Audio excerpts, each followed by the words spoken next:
జంతువులనే కదా.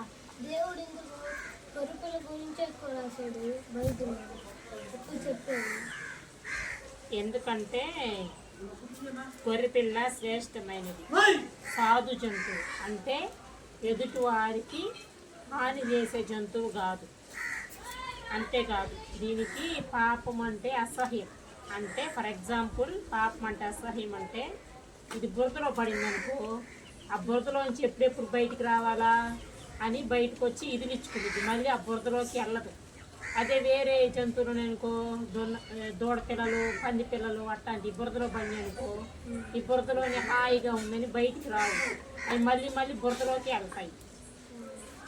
అందుకే ఇది శ్రేష్టమైనది.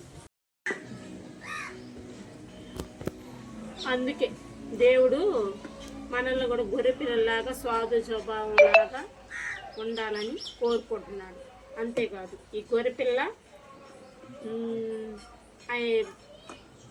గొర్రెలు కాస్తారు కదా, వాళ్ళు అవి ఆయన ఎటు తోలితే అటు వెళ్తాయి. ఇది ఆయన చెప్పిన బాటలోనే నడుస్తాయి, పక్కకి వెళ్ళవు, తోవ తప్పిపోవు. అట్నే దేవుడు ఏ త్రోవలో మనల్ని నడవమంటాడో ఆ త్రోవలో మనందరం నడవాలి. అప్పుడు దేవుడికి మన ఇష్టమైన పిల్లల్లాగా ఉంటాం. అర్థమైందా?